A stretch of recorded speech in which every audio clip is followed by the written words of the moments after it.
Pessoal, bem-vindos ao Em Dupla com Consulta, eu sou o Lucas Leite e hoje a gente vai falar sobre o profissional de RI com foco nas empresas, especialmente o que a gente chama de relações governamentais.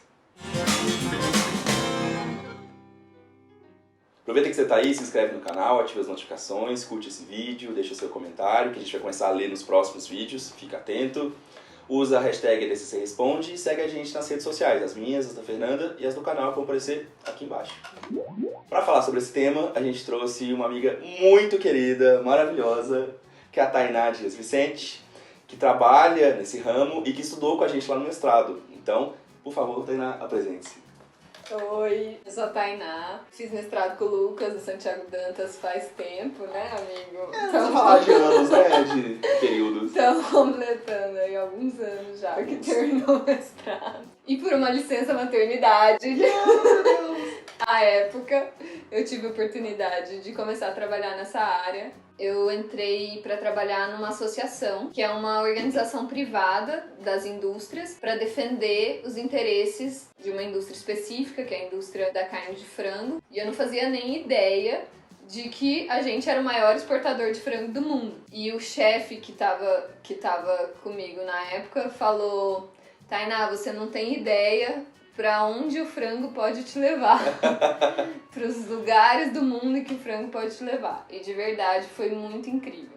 Eu trabalhei nessa associação com promoção comercial, com negociações internacionais, então acompanhei viagens ministeriais para países para prospectar mercado. A gente foi para Moçambique, para África do Sul, eu conheci o Japão, conheci Singapura, conheci Dubai, conheci o México, tudo nessa oportunidade de promover uma indústria que é muito internacionalizada no Brasil, que é essa indústria de carne de frango.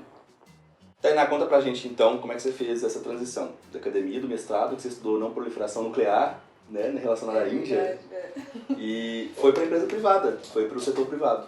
É verdade. Bom, a necessidade acabou me levando para trabalhar com essas áreas, né, de ir para o setor privado. Na época, o final do mestrado, acabou a bolsa. Ainda tinha um chorinho do mestrado ali, porque a bolsa eram 24 meses, mas podia entregar a dissertação até 30 meses. E aí, nesses últimos 6 meses finais, eu queria continuar morando em São Paulo. E o que foi a oportunidade que eu tive na época de trabalhar com o setor privado. Confesso, eu tinha muito preconceito, muito, assim, eu queria morrer no começo. Eu lembro que na época era bem interessante que eu falava, não, tudo bem, é só um trabalho temporário, é só para pagar as contas. De fato, assim, o trabalho, no fim das contas, gostar mesmo, a gente gosta de viajar e passear, exato, né? Ir pro restaurante e ficar em casa fazendo nada. Mas, assim, no fim eu consegui encontrar uma motivação muito interessante nesse trabalho. Que era um trabalho que envolvia política, né? Que eu conseguia ver de perto como uma parte das definições políticas de relações internacionais, de política externa, eram formuladas. Então eu consegui estar perto de uma coisa que eu estudava, mas que não era exatamente aquilo que eu tinha idealizado em trabalhar, mas que parecia muito interessante, uma oportunidade muito grande de aprender. Então foi mais ou menos nessa transição. No mestrado eu fiz essa dissertação sobre o acordo entre os Estados Unidos e a Índia. Na época, o que me chamava a atenção desse tema? Que dois países tão distintos em relação aos seus discursos internacionais, em relação à questão nuclear, como é que eles tinham chegado a um acordo inesperado, né, sobre isso. Uma das conclusões da pesquisa foi a de que existia uma indústria precisando ser reativada nos Estados Unidos. Então, o lobby da indústria nuclear nos Estados Unidos e o lobby da indústria nuclear na Índia foram muito importantes para que houvesse essa aproximação entre esses dois países e isso de fato se concretizasse. De certa forma, isso tem um link com o que eu faço hoje, né? Foi possível entender nessa pesquisa de mestrado o quanto a indústria organizada ela tem capacidade de influenciar as decisões políticas que são tomadas lá num nível que às vezes a gente, quando olha no jornal, a gente não entende muito bem, né? Algumas a gente nem pesquisando consegue entender. No atual governo fica difícil, né? Acho que não tem jogo de 1 nível, de 2, de 3. Que explique. Não. É jogo psicológico. Talvez sentar no divã. É assim. isso, vamos chamar análise cognitiva pra tentar explicar, porque só assim, viu, gente? É difícil. De certa forma foi isso, assim, essa transição foi nesse sentido de uma oportunidade mesmo que apareceu e que eu consegui ver propósito, ver o link e falar, não, agora de repente perto dessa indústria eu posso aprender bastante sobre a RI também. E foi o que aconteceu, foi muito legal, foi uma experiência incrível. Foram 4 anos na associação e hoje eu trabalho para uma das empresas do setor, também com HellGov, mas de uma outra forma. Aproveitando que você acabou de falar isso, então conta pra gente o que você faz nessa empresa, né? Nessa indústria que tem a ver com HellGov, com regulamentos, com essa parte que junta a política comercial, são muitas coisas que você faz lá. Sim. Eu nunca imaginei também, quando eu fui trabalhar, quando me chamaram para trabalhar nessa indústria, que eu ia ter que aprender tanto sobre uma outra coisa que eu não fazia ideia, que é biologia. Pois é. Gente, o profissional de RI tem essa capacidade. Esse é o ponto que eu sempre falo, tá vendo? A gente sabe aprender. E é isso que eu acho que é legal, porque a gente aprende um pouco de tudo. E a gente aprende a pesquisar, ir atrás e estudar e aprender. Perfeito. Hoje em dia, essa é a característica mais importante, eu acho, de qualquer profissional, em qualquer área. É estar aberto às oportunidades e ter disposição e curiosidade para aprender sobre outras coisas que não estão tão fáceis pra gente. Então, assim, hoje em dia eu trabalho com regulamento sanitário, numa área de assuntos regulatórios. É um pouco de HellGov, porque eu trabalho justamente numa área que centraliza as visitas de auditoria dos governos dos outros países, auditoria nas fábricas que vão exportar para esses países. Então, por exemplo, a gente exporta carne de frango para o México.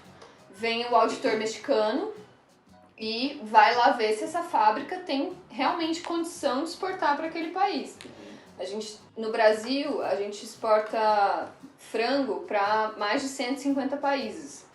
E carne suína a gente exporta para mais de 70 países. Nossa, muita coisa. É muita coisa. Só que nem todos eles vêm visitar a gente. Muitos deles aceitam o que o Ministério da Agricultura do Brasil faz de auditoria como equivalente. Então, existe inspeção, auditoria permanente em todas as fábricas de carne no Brasil hoje. E aí, muitos desses países já aceitam isso como suficiente para considerar essa carne saudável e sem risco para exportar para lá. Agora, alguns países fazem questão de vir. Por exemplo, a China vem a cada 2 anos, pelo menos. O México vem, tá num processo de expansão de plantas a serem aprovadas. Então, desde 2013 que o México começou a importar carne do Brasil, e carne de frango só. E aí eles vêm, olham as plantas e só aquelas que eles consideram realmente seguras eles aceitam. Chile vem a cada 2 anos também visitar. E aí o que acontece? Nessas visitas eles fazem uma auditoria sanitária, são veterinários e especialistas do governo de todos os países que vêm visitar essas fábricas. E eu acompanho essas visitas para facilitar a interlocução. Então a questão do idioma é super importante, né? Saber se comunicar em outros idiomas, espanhol e inglês pelo menos. Também as questões culturais, que às vezes assim, você imagina, as fábricas são localizadas no Brasil inteiro. Existe fábrica no interior do interior do interior. A pessoa às vezes a pessoa que está lá na fábrica nunca recebeu um estrangeiro. A maioria das nossas fábricas das plantas industriais recebem com bastante frequência. Então já tem um pessoal bem escolado lá, que já tem essa aproximação cultural por receber bastante visita. Mas o profissional de RI, ele ajuda a parar, às vezes, a aproximar questões que a pessoa não tem essa sensibilidade. Então, assim, a gente já avisa com antecedência. Ó, tá chegando o chileno aí, ele tem costume no país dele de tomar chá ao invés de tomar café. Então, prepara um chá aí pra receber, que não é uma questão... É uma questão de boa educação. Bom senso, bom né? senso, de acolhida. De acolhida, exatamente. Não é o principal, obviamente. Eles vão lá, tomam chá e vão lá visitar a fábrica e auditar e fazem todos os comentários que eles precisam. E às vezes tem uma falha de comunicação no idioma. Normalmente vem tradutor junto para fazer essa tradução das falas. Mas a gente também tem um outro papel aí, que é o do idioma, de conhecer o idioma e conseguir ajustar. De repente, se não está tendo uma comunicação muito fluida, ajudar nisso. E também de ter o conhecimento da legislação que aquele país exige, uma especificidade. Por exemplo, um país tem um requisito sanitário mais restrito do que a legislação brasileira, por exemplo. Uma análise microbiológica específica que precisa fazer para exportar para aquele país. E aí o auditor já vem procurando isso. Então a fábrica precisa estar com as análises em dia, com tudo pronto. Então é um trabalho que a gente faz também de pesquisa, de estudar a legislação sanitária daqueles países para estar de acordo, para conseguir cumprir com aquilo que aquele país exige e para conseguir expandir cada vez mais também a nossa capacidade de exportar e de atender as exigências dos outros países. Olha que legal, a gente viu um setor da iniciativa privada que trabalha com coisas que a gente supostamente não aprende na faculdade, né? E acho que talvez nenhuma faculdade exatamente vai te ensinar isso, né? E esse que é um ponto legal de RI, que é que eu sempre falo pra vocês. Se você gosta, corre atrás e aprende coisas diferentes, porque a faculdade vai ser só para generalizar o conhecimento, né? Gerar uma capacidade analítica em vocês, uma capacidade de buscar, portanto, fontes, pesquisar. Mas o resto, gente, é botar a cara e se jogar, não tem jeito, né? Isso mesmo. E eu ouvi a participação da Tainá no podcast Chutando a Escada, dos amigos do Geraldo e do Felipe, que a gente gosta bastante, recomenda aqui de novo. E foi o episódio sobre carne abate halal, né? Da carne para exportar para países árabes e a questão da transferência da Embaixada Brasileira de Tel Aviv para Jerusalém, que não aconteceu. Já imaginávamos que não aconteceria. Criou-se uma representação comercial em Jerusalém, que não tem status de embaixada, é bom deixar claro, ou seja, o governo recuou em alguma medida. E aí a pergunta que eu faço é a seguinte: você realmente acha que o governo iria bancar um interesse tão contrário a esse setor, que tem uma importância muito grande, que exporta muito e que faz parte do jogo de política, do jogo de interesse, né? Como é que você vê essa situação? Na época, a primeira vez que isso foi falado, gerou uma tensão grande, assim, entre... Eu falo porque, como eu trabalhei pro setor, né, na associação anteriormente, então eu tenho conhecidos e amigos que trabalham nesse nível de outras indústrias também. Então, não estou falando necessariamente de um sentimento que eu percebi dentro de onde eu trabalho hoje, mas de um sentimento que eu percebi mais genérico mesmo, de que, poxa, isso pode gerar uma situação preocupante. Mas, ao mesmo tempo, foi um setor que apoiou muito esse governo. Sim. Então, que apoiou nas eleições, então é um pouco contraditório também, assim, foi muito interessante observar essa dinâmica. A ministra da Agricultura hoje, a Tereza Cristina, ela sempre teve uma fala muito enfática de manter a indústria despreocupada em relação a isso, de que não seria feito nada que pudesse prejudicar uma indústria tão importante para a exportação e para o desenvolvimento econômico do Brasil mesmo. Aquela coisa do preconceito também que eu tinha falado, né? Que às vezes, quando eu comecei a trabalhar para a indústria, eu ficava pensando, poxa, setor privado e tal, não quero trabalhar com o setor privado, mas uma das coisas muito interessantes que eu desmistifiquei, assim, aquela coisa de colocar a indústria como mal, sabe? Que é uma coisa que às vezes a gente gera um pouco isso durante a faculdade e tal, mas entender que é uma atividade econômica importante para o país, que gera emprego, que gera desenvolvimento e que está espalhada, essa indústria especificamente está espalhada no Brasil inteiro. O sul do Brasil, principalmente, é no interior, assim, famílias, gerações trabalham na indústria, sabe? E são pessoas que tiram seu sustento e que têm uma vida digna disso. Assim, existe uma preocupação, não só que se essa indústria parar, meia dúzia de pessoas vão... Se essa indústria tiver um impacto, meia dúzia de pessoas vão sofrer com isso. Não. Seria um impacto muito grande. Então, existe uma responsabilidade, eu acredito que, no fundo, de que é uma indústria que precisa se manter. Tanto por uma questão macroeconômica de país, de balanço comercial, quanto por uma questão de desenvolvimento... De renda, trabalho, exatamente. Por isso que eu acredito que esse discurso da Tereza Cristina, ela tem um fundo pragmático muito grande também. Não é só de, vamos passar a mão em meia dúzia de pessoas aí, então fiquem tranquilos, meia dúzia de empresas. Não, é uma questão importante para a economia do país. É uma indústria que precisa se manter.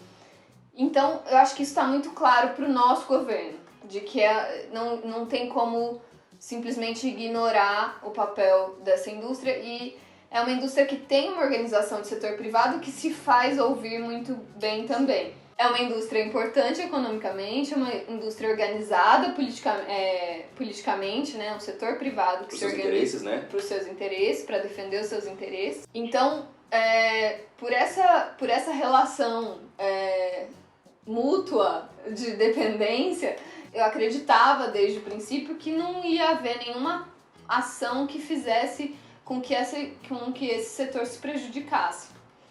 Do outro lado, existe também um mercado de destino, os países árabes, que é muito dependente da importação desse produto, do Brasil, inclusive. No podcast, alguns colegas comentaram, mas de repente a Austrália pode substituir, os Estados Unidos poderiam substituir. O relacionamento desses outros países com os países árabes não necessariamente é melhor que o relacionamento do Brasil. E a parceria econômica, você não simplesmente troca de fornecedor de um dia para o outro, né? É uma parceria econômica de muitos anos. Desde 1970 o Brasil exporta para os países árabes, a Arábia Saudita principalmente, né? Que é o nosso principal destino de exportação no Oriente Médio.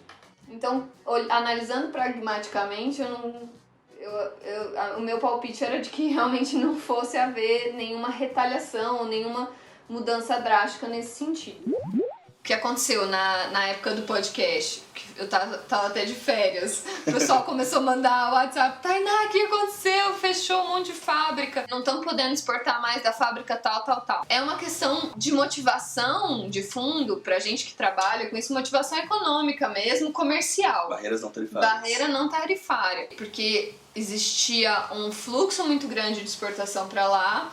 A Arábia Saudita tem tentado desenvolver uma indústria nacional desse mesmo setor, e aí com a exportação com volume muito grande para lá, eles estavam encontrando certa dificuldade.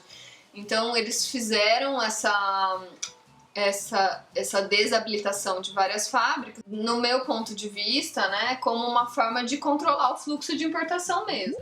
A gente vê que o governo ele é importante, uma ferramenta importante para assegurar as relações entre os países, mas que a motivação comercial ela é muito mais proeminente nesses casos, né? Então ela é muito mais determinante.